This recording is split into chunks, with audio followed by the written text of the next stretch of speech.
welcome to Kgari or Fraser Island.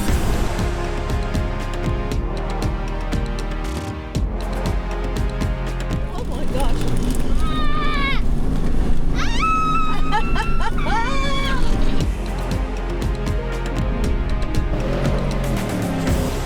You forget just how beautiful that piece of water is. Right, here we go onto Inskip Point. And I said, don't go high because you're going to get stuck. But what did he do? He went high and he got stuck.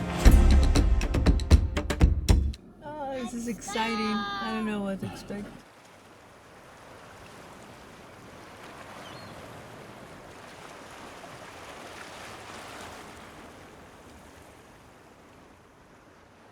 So Shane and his team at ROA Off-Road are one of our most important dealers in the United States. Anya and myself and Oliver have been over there quite a few times and done trips with these guys, and we always talk about how amazing Australia is and, you know, the bucket list trips that you should do here. We're like, hey guys, in your next summer break, come over here and we'll show you some of the things that Australia has. We've had a really cool relationship with them. You know, going on 2, 3 years, right? Yeah. We're finally, it's like, it's all happening. But now we're out on the adventure, having fun, and it's been spectacular so far, right? Well, everybody was always talking about Fraser Island. It is dreamy, it is a paradise. So I was expecting it to be really pretty, and that definitely delivered. I didn't expect, I guess I knew that there was off-road, but I didn't know how adventurous it was going to be.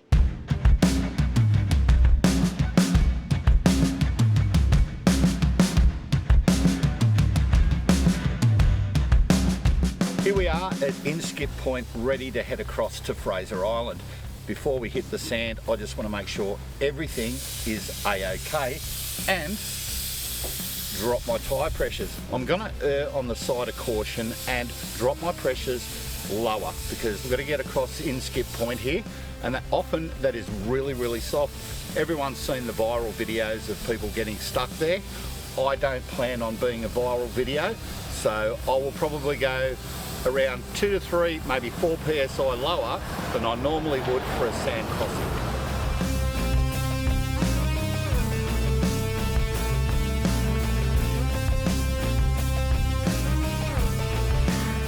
For my weight on my truck, I'm a bit different to everyone else. They all run probably around 18 to 20 psi for the truck, because I'm running the truck at probably 7 tonne right now. So I do 30 in the front and then 35 in the rear, and the van I've taken down to 20. So that should give me plenty of grip on the sand. We've got a tide going out, so as the day progresses, sand will get harder, so it makes it easier on the drive.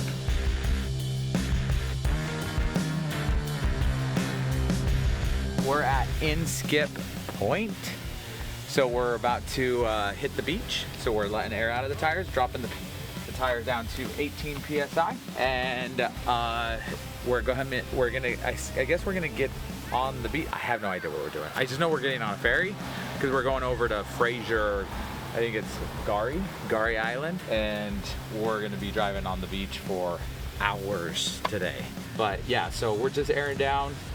We're gonna air down the tires on the trailers as well, because the sand is just supposedly, it gets deep, and they're like, if I get stuck in the sand, Shane, I'm gonna just make them look bad. So have you ever done beach driving?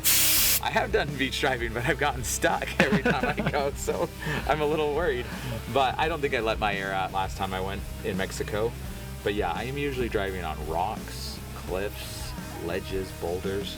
I'm not a sand driver, so this is kind of new even for me a little bit. Watch out with the crocodiles! What? I saw a sign! Because if they stop on the track and you stop behind them, you're stuck. Yeah. Right? Because I need you need to keep the momentum. Yeah. And so if I do stop, do I slowly start going again? I don't like dig into it. You can't stop. You just gotta go. So there is no stopping. You keep the momentum and the revs up. All the way into the boat? If you do stop, you'll be shoveling. Okay, I'm not shoveling. Well, don't stop. I'm gonna go. Oh, Oh, this is exciting. I don't know what to expect. This is the moment of truth where you don't want to get bogged because all the cameras will be out to capture you being bogged, and that stuff stays on the internet forever. So done our tyre pressures in four-wheel drive low, and yeah, not planning on getting stuck. Right, here we go onto Inskip Point. 3400.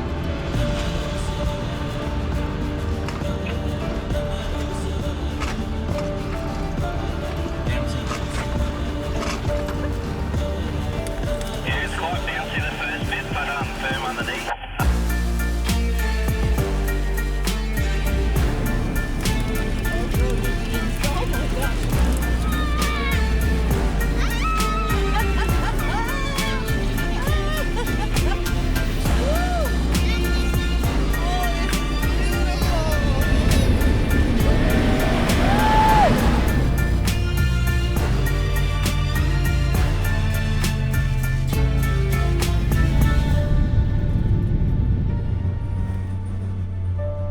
It's actually quite fun. You'll be fine, Shane. Pretty good.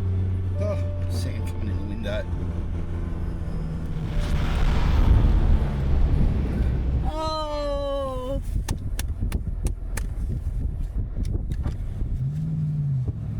Very cool. Very, very cool. Where'd you come from? I don't know. America. I was supposed to be second. Yeah, you were. What happened? How'd you go? Did you make it? I fell in the water. In the what? The water. The water. Water.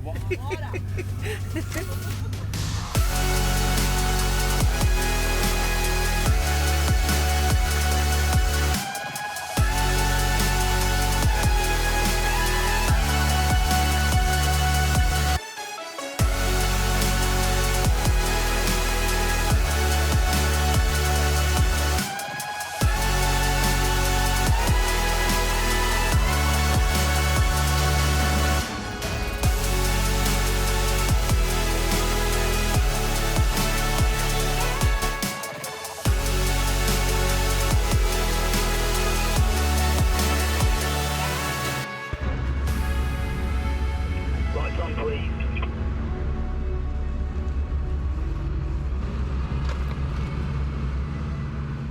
Once you step on the island, you want to be prepared for anything you encounter. The main problem's probably going to be getting bogged.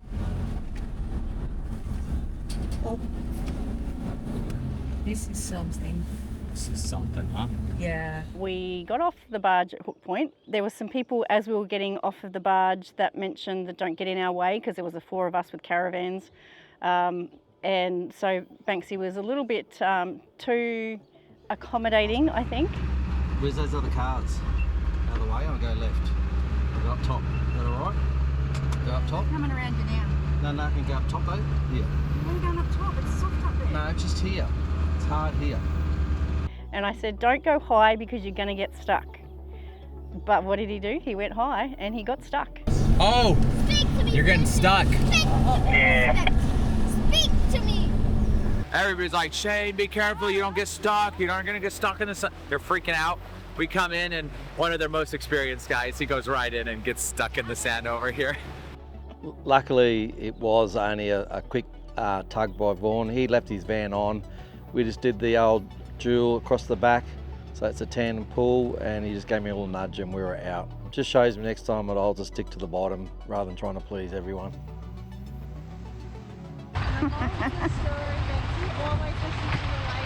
That's right.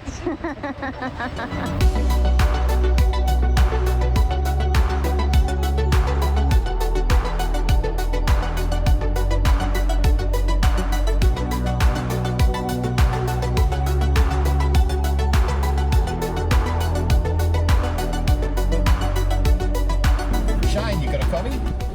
Yes, sir, Steve, how you doing? Well, welcome to Kgari, or Fraser Island, As it was formerly known. What do you think? Oh man, this is, Cynthia was just laughing. We're like, feel like I don't know, children giddy. We're having so much fun. First time ever on a barge with a trailer on the ocean. It's incredible. It's spectacular. Driving on the sand. It is very nice. It's a unique place. You're going to have such a great time. This is spectacular. Vaughn, thank you so much. This is just such an incredible experience.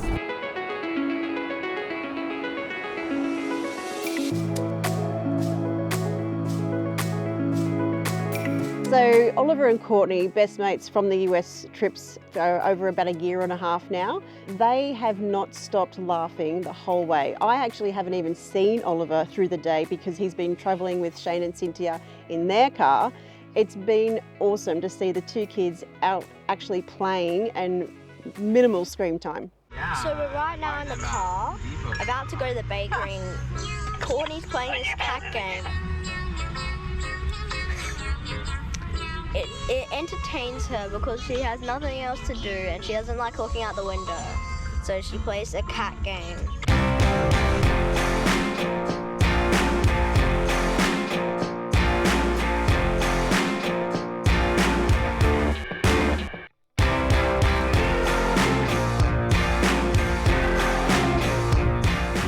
Okay, this is take 1 million, and it's we're going to get breathalyzered from All the drinking the police that's happening. because they think we've been drinking or something. I think they're trying to play a joke on me. Apparently, the Australians are drunks. So right as soon as That's actually what I was thinking. right as soon as you leave out of the town where you have lunch, they breathalyzer you to make sure you're not driving drunk. I'm just gonna go be like, take me away, officer. You guys, I hope I pass. I think I had too many drinks. So how are you? Doing good. Been on a breath test before? Nope. Okay. Place your lips on this tube and blow out for 3 seconds. Okay. Okay. So this is a breath testing device. I require a specimen of breath and now require you to place your mouth over the mouthpiece. Blow continuously directly without stopping. Commence blowing now.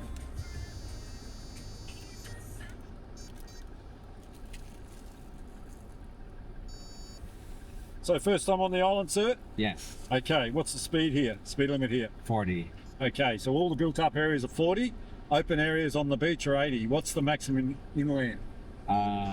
Inland? On the inland tracks? Oh, I have no idea. Okay, 30 on the inland tracks, unless that's signed signed In relation to seatbelts must be worn at all times. The fine in Queensland at the moment is $1,209. That's for every seatbelt that's not worn. Okay? Okay. You enjoy yourself, stay safe, and I might see you around. Okay. Hopefully not. Yeah, bye. Thank you. You drunk Australians drinking too much.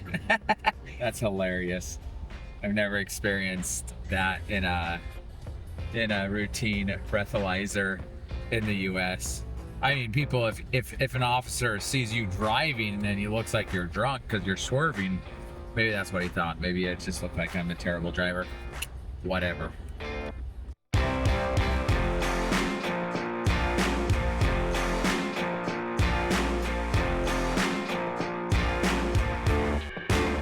What are we looking for?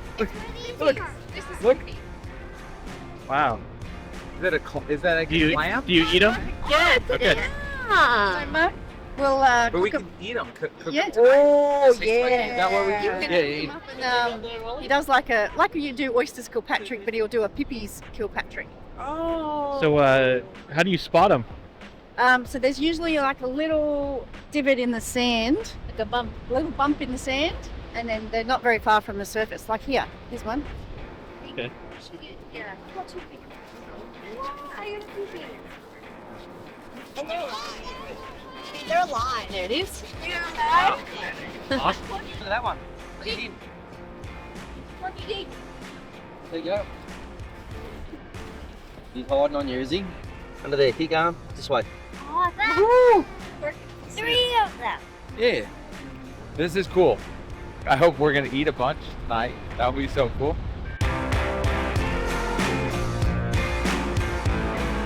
Okay. Check it out. I just went out and got fresh water. We're gonna eat like kings today. And Brandon's gonna break his no seafood rule to try some fresh clams. So I was like, so we're gonna have these for dinner? And he says, no, hopefully we'll go out and catch some fish. This will be appetizers, and then we'll have fish for dinner. Yeah, that's what he's saying. The goal is to use it as bait. Okay. I actually got it on camera. Shut up!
And then it turns into this almost like a Lego thing where it opens up and keeps on opening, and it's just so cool. We have made it to our campsite, and Courtney here is happy. Oh, sorry. So there's the beach. I don't know if you can see it, but that's the beach.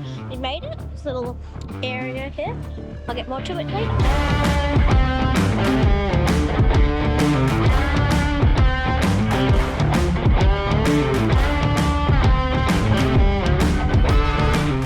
Gotta look after me cameraman. What are you doing? Hey!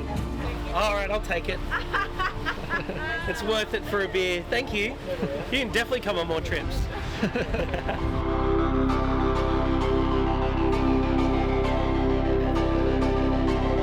So Oliver's had the privilege, I guess you would say, of being on many trips with the MDC crew. We've been to Birdsville Big Red Bash, we've been to the Vic High Country on a trip. Goodness, we've been to the US. And so Oliver's been surrounded by adults so many times, and he has learnt so much. He has learnt fishing, he has learnt cooking, he has learnt how to be independent and look after your own self when you're out and about. But he is just so well-rounded and can have a conversation. He's been walking around with the GoPro and interviewing himself and Courtney and other people. He's just having the best time. So what are you doing here? Well, what I'm doing, mate, is getting ready for an afternoon fish butt. So I've just rigged up yours. Yours is sitting over there ready to go. Thank you. I'll knock over Sarah's next, and then I'll go do Courtney's, put mine together, and we'll go for a bit of a fish. Right. What's the plan, Steve? Well, we're going to throw a bait in there and then walk down the beach and hopefully catch a fish.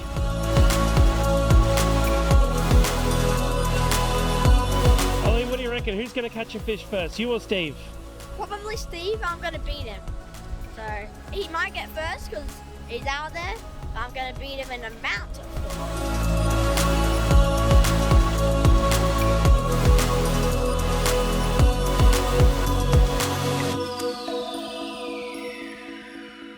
My top three, if I were to say there were three things that were just spectacular. One of them, honestly, I haven't fished a lot in my life. And so I was fishing with Courtney, my daughter, for the very first time together. We caught a little fish. It was a little fish. It wasn't anything impressive, but it was a magical moment because, you know, I was teaching her how to cast and we were both casting and reeling it in and we caught a fish. So that was like number one. That was like core memory, right? I think we're gonna just. She was so happy. And she's like, I'm the one that caught it, because she felt the tug and started reeling it in, and so that was definitely a magical moment for me.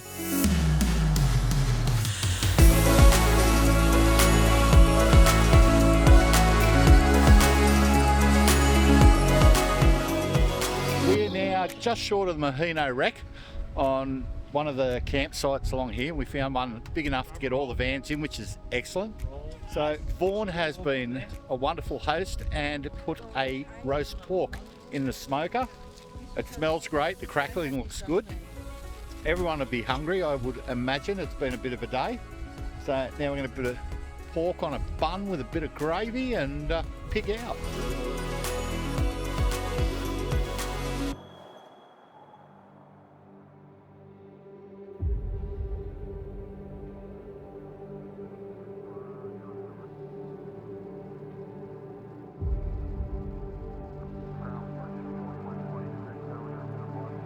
It's a great thing doing a trip like this with people seeing Fraser for the first time, in that I've revisited a lot of places on Fraser that I haven't been to for so long. But this trip's been great because we went and took in the Maheno, which has been more exposed since the cyclone, has washed away a lot of sand, so much more of the wreck is exposed, so it was great to see that. Being at the Maheno for sunrise was something else. Walking down to the shipwreck, up and reading the signs, I've never done that before. And having the background of the sunrise, it was just beautiful.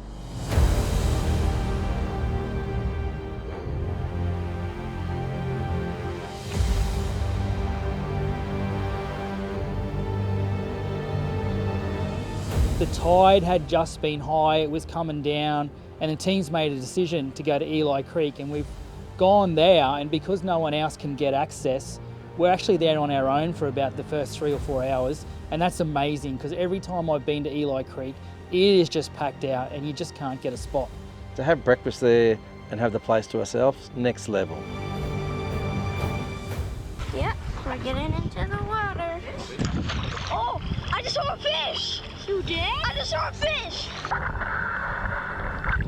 So you just went in the water. Floating down Eli Creek, it's just like a little lazy river, but a natural one, and it's beautiful. You come out on the beach, looking at the ocean.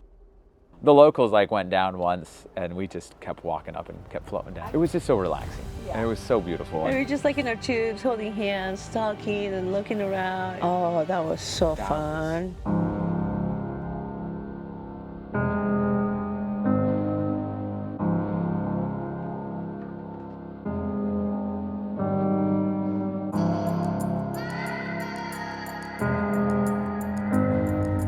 So Eli Creek, we had that all to ourselves at the start. That's unheard of. How good is it? It's great, mate. I've actually never seen it empty first thing in the morning like that.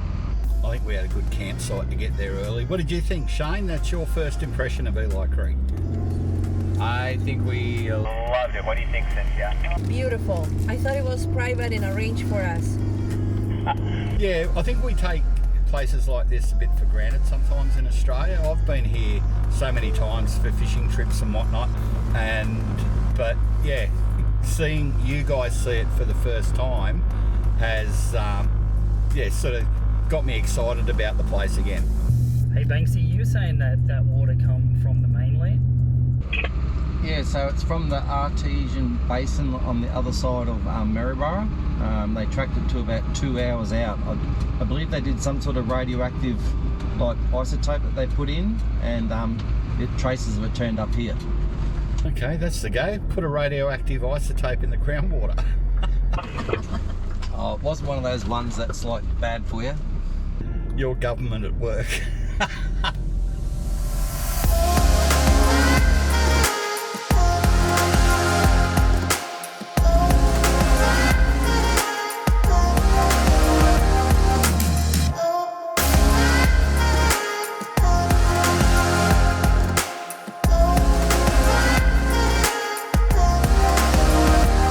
So second night, we're off to Central Station, and I've never actually camped there before. And when we rock up to the campsites, which are supposed to be for camper trailers, I'm like, wow, this is a bit tight. But lucky for us, we had Mark and Sarah from Bush to Beach Adventures, and they do tours. And so Mark is an absolute expert of getting people into tight spaces, and he guided the whole team. You know, with the experience of people like that, it just makes our life a whole lot easier. Now when you see sites like this, it's very easy to say, oh yeah, you just go in there, you go in there. There were sites there that if you followed the direction, you would not have got in. So we've gone reverse angle back into the track and reverse back into the site. I actually did a reverse from the street back up into the site to get into mine. And then with Shane, we had the same, we got him to drive up the track and reverse back and then make the corner. And just by doing that, it just allows you to get in. This is cool. The jungle, it's so different from everything we've been doing. We went from beach, tubing down, into the ocean, sea fishing, to now we're in a jungle. Feels like we're in the rainforest. This is so wild. We're at our campsite and we're about to go to Lake Mackenzie for about 20 minutes. This is camp, so there's our car and van, it's Banksy, Shane. Oh, I don't know where Steve is. And we're about to go to Lake Mackenzie, so bye. We are now at Lake Mackenzie.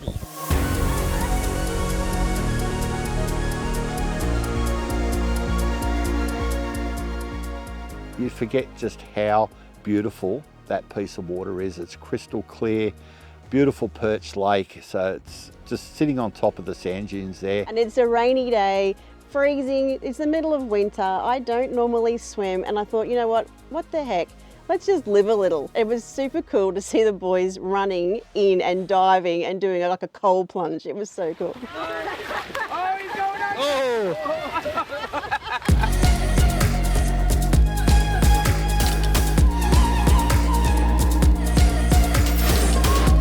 It is cold! How you doing, kiddo? Cool.